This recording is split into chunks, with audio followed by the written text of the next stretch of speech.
3 मार्च 2026।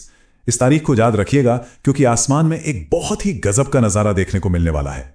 साल का पहला पूर्ण चंद्र ग्रहण, इसे ब्लड मून भी कहते हैं। और आज हम इसी दिलचस्प खगोलीय घटना के बारे में सब कुछ जानने वाले हैं। अब सबसे बड़ा सवाल तो यही है कि आखिर चांद का रंग लाल क्यों हो जाता है। तो आज हम न सिर्फ इस सवाल का जवाब ढूंढेंगे बल्कि ये भी जानेंगे कि भारत में इसे देखने का मौका कब और कैसे मिलेगा। और हाँ, इस घटना से जुड़ी कुछ दिलचस्प मान्यताएं क्या हैं। तो चलिए शुरू करते हैं और सबसे पहले समझते हैं कि इसके पीछे का साइंस क्या है। आखिर ये होता कैसे है। इसे ऐसे समझिए जैसे ये अंतरिक्ष में लुका छिपी का एक खेल चल रहा हो। हमारी पृथ्वी सूरज और चांद के ठीक बीच में आ जाती है और अपनी परछाई से चांद को पूरी तरह से ढक लेती है। पर इस घटना का नाम इतना ड्रामेटिक क्यों है? ब्लड मून मतलब खून जैसा लाल चांद। आखिर ऐसा क्या होता है कि चांद का रंग ही बदल जाता है? चलिए इसकी वजह समझते हैं। देखिए, इसकी वजह ना बहुत ही मजेदार है। चांद का ये लाल रंग असल में उसका अपना रंग है ही नहीं। होता क्या है कि जब पृथ्वी सूरज की रोशनी को सीधे चांद तक जाने से रोक देती है तो सूरज की किरणें पृथ्वी के वायुमंडल से छनकर गुजरती हैं। अब हमारा वायुमंडल नीली रोशनी को तो फैला देता है लेकिन लाल रोशनी को मोड़कर चांद की सतह पर फेंक देता है। तो एक तरह से जो लाल चांद हमें दिखता है वो उस पल पृथ्वी पर हो रहे सभी सूर्योदय और सूर्यास्त का एक मिला जुला नजारा होता है। तो असल में पृथ्वी का वायुमंडल एक बहुत बड़े लेंस की तरह काम करता है।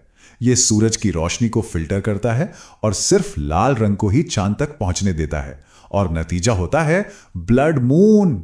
कमाल है ना? चलिए, साइंस तो समझ लिया, लेकिन अब आते हैं उस सवाल पर जो सबके मन में होगा।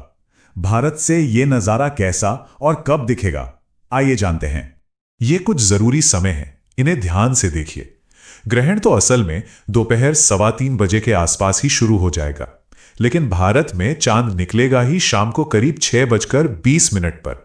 इसका सीधा सा मतलब यह है कि जब हमें चांद दिखेगा वो पहले से ही ग्रहण में होगा।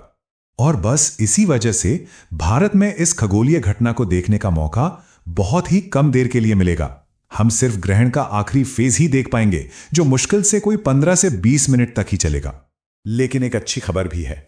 चंद्र ग्रहण को देखने के लिए किसी स्पेशल चश्मे या किसी उपकरण की जरूरत नहीं होती। यह आंखों के लिए पूरी तरह से सुरक्षित है। बस एक ऐसी जगह ढूंढनी होगी जहां आसमान खुला हो और शहर की रोशनी कम से कम हो। और हां, सब कुछ मौसम पर निर्भर करेगा। तो बस दुआ कीजिए कि उस दिन आसमान बिल्कुल साफ रहे। तो ये तो हुई विज्ञान की बात, लेकिन इस घटना का एक सांस्कृतिक और धार्मिक पहलू भी है जो बहुत मजबूत है। चलिए अब उस पर एक नजर डालते हैं। धार्मिक परंपराओं में एक चीज होती है जिसे सूतक काल कहते हैं। इसे ग्रहण से पहले का एक ऐसा समय माना जाता है जिसमें कुछ चीजों को लेकर सावधानी बरती जाती है। और यह अवधि ग्रहण शुरू होने से ठीक 9 घंटे पहले शुरू हो जाती है। तो 3 मार्च 2026 की बात करें तो भारत में सूतक काल सुबह 9:39 पर शुरू हो जाएगा और शाम 6:46 पर जैसे ही ग्रहण खत्म होगा यह भी समाप्त हो जाएगा। इस सूतक काल के दौरान कुछ पारंपरिक प्रथाएं भी हैं। जैसे मान्यताओं के अनुसार इस समय मंत्र जाप और ध्यान करने पर जोर दिया जाता है। बहुत से लोग खाने पीने, सोने या कोई नया काम शुरू करने से बचते हैं और फिर जैसे ही ग्रहण खत्म होता है उसके बाद स्नान और दान करना शुभ माना जाता है। तो देखिए, हमने इस पूरी घटना के पीछे का विज्ञान भी समझ लिया, भारत से इसे कैसे और कब देखना है यह भी जान लिया और इससे जुड़े सांस्कृतिक पहलू पर भी बात कर ली। तो 3 मार्च 2026 को जब पृथ्वी की परछाई चांद को अपने आगोश में ले लेगी तो यह नज़ारा हमें विज्ञान और परंपरा दोनों के चश्मे से देखने का एक मौका देगा। एक तरफ ये एक शानदार खगोलीय घटना होगी और दूसरी तरफ एक गहरा सांस्कृतिक अनुभव।